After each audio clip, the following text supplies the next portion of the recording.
Capítulo 2. Foi apenas ao anoitecer que Gregório acordou do seu sono profundo, que mais parecerá um desmaio. Ainda que nada o tivesse feito, de certo teria acordado pouco mais tarde por si só, visto que se sentia suficientemente descansado e bem dormido, mas parecia-lhe ter sido despertado por um andar cauteloso e pelo fechar da porta que dava para o vestíbulo. Os postes da rua projetavam aqui e além um reflexo pálido, no tecto e na parte superior dos móveis, mas ali embaixo, no local onde se encontrava, estava escuro. Lentamente, experimentando de modo desajeitado as antenas, cuja utilidade começava pela primeira vez a apreciar, arrastou-se até a porta, para ver o que acontecerá. Sentia todo o flanco esquerdo convertido numa única cicatriz, comprida e incomodamente repuxada, e tinha efetivamente de coachear sobre as duas filas de pernas. Uma delas ficará gravemente atingida pelos acontecimentos dessa manhã, era quase um milagre ter sido afetada apenas uma e arrastava-se, inútil, atrás de si. Só depois de chegar à porta percebeu o que o tinha traído para ela, o cheiro da comida. Com efeito, tinham lá posto uma tigela de leite dentro do qual flutuavam pedacinhos de pão. Quase desatou a rir de contentamento, porque sentia ainda mais fome que de manhã, e imediatamente enfiou a cabeça no leite, quase mergulhando também os olhos. Depressa, a retirou, desanimado, além de ter dificuldade em comer, por causa do flanco esquerdo magoado, que o obrigava a ingerir a comida à força de sacudidelas, recorrendo a todo o corpo. Não gostava do leite, conquanto tivesse sido a sua bebida preferida e fosse certamente essa razão que levará a irmã a pôr-lhe ali, efetivamente, foi. Quase com repulsa que se afastou da tigela e se arrastou até meio do quarto. Através da fenda da porta, verificou que tinham acendido o gás na sala de estar. Embora aquela hora o pai costumasse ler o jornal em voz alta para a mãe e eventualmente também para a irmã, nada se ouvia. Bom, talvez o pai tivesse recentemente perdido o hábito de ler em voz alta, hábito esse que a irmã tantas vezes mencionara em conversa e por carta. Mas por todo lado reinava o mesmo silêncio, embora por certo estivesse alguém em casa. Que vida sossegada a minha família tem levado! Disse Gregório, de si para si. Imóvel, a fitar a escuridão, sentiu naquele momento um grande orgulho por ter sido capaz de proporcionar aos pais e à irmã uma tal vida numa casa tão boa. Mas que sucederia se toda a calma, conforto e satisfação acabassem em catástrofe? Tentando não se perder em pensamentos, Gregório refugiou-se no exercício físico e começou a rastejar para um lado e para o outro, ao longo do quarto. A certa altura, durante o longo fim de tarde, viu as portas laterais abrir-se e ligeiramente ser novamente fechada. Mais tarde, sucedeu o mesmo com a porta do outro lado. Alguém pretender entrar e mudará de ideias. Gregório resolveu postar-se ao pé da porta que dava para a sala de estar, decidido a persuadir qualquer visitante indeciso a entrar ou, pelo menos, a descobrir quem poderia ser. Mas esperou em vão, pois ninguém tornou a abrir a porta. De manhã cedo, quando todas as portas estavam fechadas à chave, todos tinham querido entrar. Agora, que ele tinha aberto uma porta e a outra fora aparentemente aberta durante o dia, ninguém entrava e até as chaves tinham sido transferidas para o lado de fora das portas. Só muito tarde apagaram o gás na sala. Gregório tinha quase a certeza de que os pais e a irmã tinham ficado acordados até então, pois ouvia-os afastarem-se, caminhando nos bicos dos pés. Não era nada provável que alguém viesse visitá-lo até a manhã seguinte, de modo que tinha tempo de sobra para meditar sobre a maneira de reorganizar a sua vida. O enorme quarto vazio dentro do qual era obrigado a permanecer deitado no chão enchia-o de uma apreensão cuja causa não conseguia descobrir, pois havia 5 anos que o habitava. Meio inconscientemente, não sem uma leve sensação de vergonha, meteu-se debaixo do sofá, onde imediatamente se sentiu bem, embora ficasse com o dorso um tanto comprimido e não lhe fosse possível levantar a cabeça, lamentando apenas que o corpo fosse largo demais para caber totalmente debaixo do sofá. Ali passou toda a noite, grande parte da qual mergulhado num leve torpor, do qual a fome constantemente o despertava com um sobressalto, preocupando-se ocasionalmente com a sua sorte e alimentando vagas esperanças, que levavam todas à mesma conclusão. Devia deixar-se estar e, usando de paciência e do mais profundo respeito, auxiliar a família a suportar os incômodos que estava destinado a causar-lhes nas condições presentes. De manhã bem cedo, Gregório teve ocasião de pôr à prova o valor das suas recentes resoluções, dado que a irmã, quase totalmente vestida, abriu a porta que dava para o vestíbulo e espreitou para dentro do quarto. Não o viu imediatamente, mas, ao apercebê-lo debaixo do sofá, que diabo, tinha de estar em qualquer sítio, não havia de ter se sumido, pois não? Ficou de tal modo assustada que fugiu precipitadamente, batendo com a porta. Mas, teria que arrependida desse comportamento, tornou a abrir a porta e entrou nos bicos dos pés, como se estivesse de visita a um inválido ou a um estranho. Gregório estendeu a cabeça para fora do sofá e ficou a observá-la. Notaria a irmã que ele deixará o leite intacto, não por falta de fome, e traria qualquer outra comida que lhe agradasse mais ao paladar? Se ela o não fizesse de moto próprio, Gregório preferiria morrer de fome a chamar-lhe a atenção para o acontecimento, muito embora sentisse um irreprimível desejo de saltar do seu refúgio debaixo do sofá e arrojar-se-lhe aos pés, pedindo de comer. A irmã notou imediatamente, com surpresa, que a tigela estava ainda cheia, à exceção de uma pequena porção de leite derramado em tomo dela. Ergueu logo a tigela, não diretamente com as mãos, é certo, mas sim com um pano, e levou-a. Gregório sentiu uma enorme curiosidade de saber o que traria ela em sua substituição, multiplicando conjecturas. Não poderia de modo algum adivinhar o que a irmã, em toda a sua bondade, fez a seguir. Para descobrir do que gostaria ele, trouxe-lhe toda uma quantidade de alimentos, sobre um pedaço velho de jornal. Eram hortaliças velhas e meio podres, ossos do jantar da noite anterior, cobertos de um molho branco solidificado, uvas e amêndoas. Era um pedaço de queijo que Gregório 2 dias antes teria considerado intragável. Era uma côdea de pão duro, um pão com manteiga sem sal e outro com manteiga salgada. Além disso, tornou a pôr no chão a mesma tigela, dentro da qual deixou água, e que pelos vistos ficaria reservada para seu exclusivo uso. Depois, cheia de tacto, percebendo que Gregório não comeria na sua presença, afastou-se rapidamente e deu mesmo volta à chave, dando-lhe a entender que podia ficar completamente à vontade. Todas as pernas de Gregório se precipitaram em direção à comida. As feridas deviam estar completamente curadas, além de tudo, porque não sentia qualquer incapacidade, o que o espantou e o fez lembrar-se de que havia mais de um mês tinha feito um golpe num dedo com uma faca e ainda 2 dias antes lhe doía a ferida. Estarei agora menos sensível, pensou, ao mesmo tempo que sugava vorazmente o queijo, que, de toda a comida, era a que mais forte e imediatamente o atraía. Pedaço a pedaço, com lágrimas de satisfação nos olhos, devorou rapidamente o queijo, as hortaliças e o molho. Por outro lado, a comida fresca não tinha atrativos para si, não podia sequer suportar-lhe o cheiro, que o obrigava até a arrastar para uma certa distância os pedaços que eram capazes de comer. Tinha acabado de comer havia bastante tempo e estava apenas preguiçosamente quieto no mesmo local, quando a irmã rodou lentamente a chave como que a fazer-lhe sinal para se retirar. Isto fê-lo levantar de súbito, embora estivesse quase adormecido, e precipitar-se novamente para debaixo do sofá. Foi-lhe necessária uma considerável dose de autodomínio para permanecer ali debaixo, dado que apesar da refeição lhe tinha feito inchar um tanto o corpo e estava tão comprido que mal podia respirar, atacado de pequenos surtos de sufocação. Sentia os olhos saírem um bocado para fora da cabeça ao observar a irmã, que de nada suspeitava, varrendo não apenas os restos do que comera, mas também as coisas em que não tocará, como se não fossem de utilidade fosse para quem fosse, e metendo-as apressadamente, com a pá, num balde, que cobriu com uma tampa de madeira e retirou do quarto.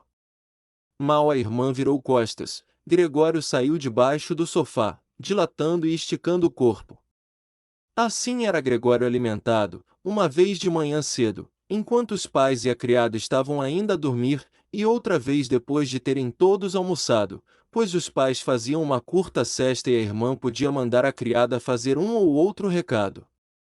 Não que eles desejassem que ele morresse de fome, claro está, mas talvez porque não pudessem suportar saber mais sobre as suas refeições do que aquilo que sabiam pela boca da irmã, e talvez ainda porque a irmã os quisesse poupar a todas as preocupações, por mais pequenas que fossem, visto que eles tinham de suportar ser mais do que suficiente. Uma coisa que Gregório nunca pôde descobrir foi que pretexto tinha sido utilizado para se libertarem do médico e do serralheiro na primeira manhã, já que, como ninguém compreendia o que ele dizia, nunca lhes passará pela cabeça, nem sequer a irmã, que ele pudesse percebê-los. Assim, sempre que a irmã ia ao seu quarto, Gregório contentava-se em ouvi-la soltar um ou outro suspiro ou exprimir uma ou outra invocação aos seus santos. Mais tarde, quando se acostumou um pouco mais à situação, é claro que nunca poderia acostumar-se inteiramente, fazia por vezes uma observação que revelava uma certa simpatia, ou que como tal podia ser interpretada. Bom, hoje ele gostou do jantar, disse enquanto Gregório tinha consumido boa parte da comida. Quando ele não comia, o que ia acontecendo com frequência cada vez maior, dizia, quase com tristeza, hoje tornou a deixar tudo. Embora não pudesse manter-se diretamente a par do que ia acontecendo, Gregório apanhava muitas conversas nas salas contíguas, e assim que elas se tornavam audíveis, corria para a porta em questão, colando-se todo a ela. Durante os primeiros dias, especialmente, não havia conversa alguma que se lhe não referisse de certo modo, ainda que indiretamente. Durante 2 dias houve deliberações familiares sobre o que devia fazer-se, mas o assunto era igualmente discutido fora das refeições visto que estavam sempre, pelo menos, 2 membros da família em casa. Ninguém queria ficar lá sozinho e deixá-la sem ninguém estava inteiramente fora da questão. Logo nos primeiros dias, a criada, cujo verdadeiro conhecimento da situação não era para Gregório perfeitamente claro, caíra de joelhos diante da mãe, suplicando-lhe que a deixasse ir embora. Quando saiu, 1/4 de hora mais tarde, agradeceu de lágrimas nos olhos o favor de ter sido dispensada, como se fosse a maior graça que pudesse ser-lhe concedida e, sem que ninguém lhe sugerisse, prestou um solene juramento de que nunca contaria a ninguém o que se passara. Agora a irmã era também obrigada a cozinhar para ajudar a mãe. É certo que não era trabalho de monta, pois pouco se comia naquela casa. Gregório ouvia constantemente um dos membros da família a insistir com outro para que comesse e a receber invariavelmente a resposta: não, muito obrigado, estou satisfeito, ou coisa semelhante. Talvez não bebessem, sequer. Muitas vezes a irmã perguntava ao pai se não queria cerveja e oferecia-se amavelmente para lhe ir comprar. Se ele não respondia, dava a entender que podia pedir à porteira que fosse buscá-la, para que ele não se sentisse em dívida. Mas nessa altura o pai retorquia com um rotundo não. E ficava o assunto arrumado. Logo no primeiro dia, o pai explicará a situação financeira e as perspectivas da família à mãe e à irmã. De quando em quando, erguia-se da cadeira para ir buscar qualquer recibo ou apontamento a um pequeno cofre que tinha conseguido salvar do colapso financeiro em que mergulhara 5 anos atrás. Ouviam-no abrir a complicada fechadura e a remexer em papéis, depois a fechá-la novamente. Tais informações do pai foram as primeiras notícias agradáveis que Gregório teve desde o início do cativeiro. Sempre julgara que o pai tinha perdido tudo, ou, pelo menos, o pai nunca dissera nada em contrário e é evidente que Gregório nunca lhe perguntara diretamente. Na altura em que a ruína tinha desabado sobre o pai, o único desejo de Gregório era fazer todos os possíveis para que a família se esquecesse com a maior rapidez de tal catástrofe, que mergulhara todos no mais completo desespero. Assim, começara a trabalhar com invulgar ardor e, quase de um dia para outro, passou de simples empregado de escritório a caixeiro viajante. Com oportunidades conseguiu entre melhores de ganhar bem, êxito esse que depressa se converteu em metal sonante que depositava na mesa. ante a surpresa e a alegria da família. Tinha sido uma época feliz, que nunca viria a ser igualada, embora mais tarde Gregório ganhasse o suficiente para sustentar inteiramente a casa. Tinham-se, pura e simplesmente, habituado ao acontecimento, tanto a família como ele próprio. Ele dava o dinheiro de boa vontade e eles aceitavam-no com gratidão, mas não havia qualquer efusão de sentimentos. Só com a irmã mantiveram uma certa intimidade, alimentando a secreta esperança de poder mandá-la para o conservatório no ano seguinte, apesar das grandes despesas que isso acarretaria, as quais de qualquer maneira haveria de fazer face, já que ela, ao contrário de Gregório, gostava imenso de música e tocava violino de tal modo que comovia quantos a ouviam. Durante os breves dias que passava em casa, falava muitas vezes do conservatório nas conversas com a irmã, mas sempre apenas como um belo sonho irrealizável. Quanto aos pais, procuravam até evitar essas inocentes referências à questão. Gregório tomara a firme decisão de levar a ideia avante e tencionava anunciar solenemente o acontecimento no dia de Natal. Essas eram as ideias, completamente fúteis, na sua atual situação, que lhe povoavam a mente enquanto se mantinha ereto, encostado à porta, à escuta. Por vezes, o cansaço obrigava-o a interrompê-la, limitando-se então a encostar a cabeça à porta, mas imediatamente obrigado a endireitar-se de novo, pois até o leve ruído que fazia ao mexer a cabeça era audível na sala ao lado e fazia parar todas as conversas. Que estará ele a fazer agora? Perguntou o pai decorridos alguns instantes, virando-se de certo para a porta. Só então ressuscitava gradualmente a conversa antes interrompida. Dado que o pai se tomava repetitivo nas explicações, por um lado, devido ao acontecimento de há muito não se encarregar de tais assuntos, por outro, graças à circunstância de a mãe nem sempre perceber tudo à primeira, Gregório ficou por fim a saber que um certo número de investimentos, poucos, é certo, tinham escapado à ruína e tinham até aumentado ligeiramente, pois, entretanto, ninguém tocará nos dividendos. Além disso, nem todo o dinheiro dos ordenados mensais de Gregório, de que guardava para si apenas uma pequena parte, tinha sido gasto, o que originara economias que constituíam um pequeno capital. Do outro lado da porta, Gregório acenava ansiosamente com a cabeça, satisfeito perante aquela demonstração de inesperado espírito de poupança e previsão.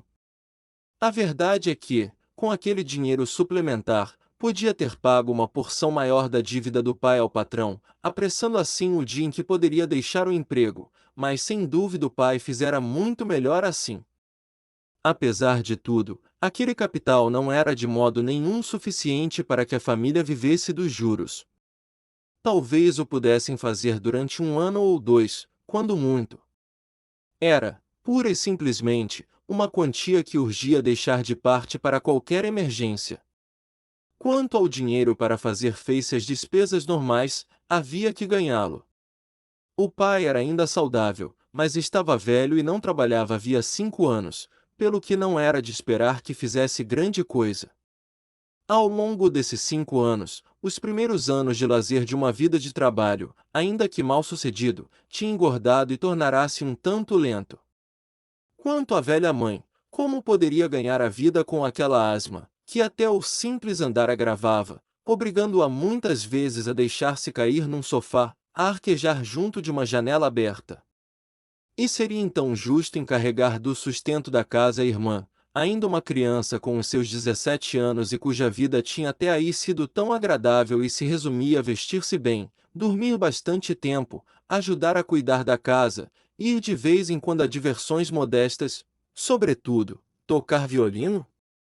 A princípio, sempre que ouvia menções à necessidade de ganhar dinheiro, Gregório afastava-se da porta e deixava-se cair no fresco sofá de couro ao lado dela, rubro de vergonha e desespero.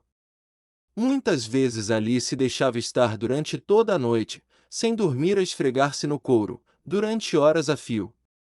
Quando não, reunia a coragem necessária para se entregar ao violento esforço de empurrar uma cadeira de braços para junto da janela, trepava para o peitoril e, arrimando-se à cadeira, encostava-se às vidraças. certamente obedecendo a qualquer reminiscência da sensação de liberdade que sempre experimentava ao ver a janela. De fato, dia após dia, até as coisas que estavam relativamente pouco afastadas se tornavam pouco nítidas. O hospital do outro lado da rua, que antigamente odiava por ter sempre à frente dos olhos, ficava agora bastante para além do seu alcance visual e, se não soubesse que vivia ali, numa rua sossegada, de qualquer maneira, uma rua de cidade, bem poderia julgar que a janela dava para um terreno deserto onde o cinzento do céu e da terra se fundiam indistintamente. Esperta como era, a irmã só precisou ver 2 vezes a cadeira junto da janela. A partir de então, sempre que acabava de arrumar o quarto, tornava a colocar a cadeira no mesmo sítio e até deixava as portadas interiores da janela abertas. Se ao menos pudesse falar com ela e agradecer-lhe tudo o que fazia por ele, suportaria melhor os seus cuidados, mas naquelas condições, sentia-se oprimido.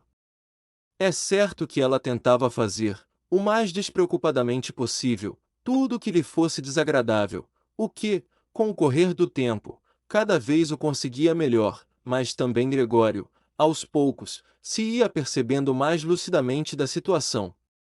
Bastava a maneira de ela entrar para o angustiar. Mal penetrava no quarto, corria para a janela, sem sequer dar-se ao trabalho de fechar a porta atrás de si, apesar do cuidado que costumam ter em ocultar aos outros a visão de Gregório, e, como se estivesse pontos de sufocar, abria precipitadamente a janela e ali ficava a apanhar ar durante 1 minuto, por mais frio que fizesse, respirando profundamente. 2 vezes por dia, incomodava Gregório com a sua ruidosa precipitação, que o fazia refugiar-se, a tremer, debaixo do sofá, durante todo o tempo, ciente de que a irmã certamente o pouparia tal incômodo se lhe fosse possível permanecer na sua presença sem abrir a janela.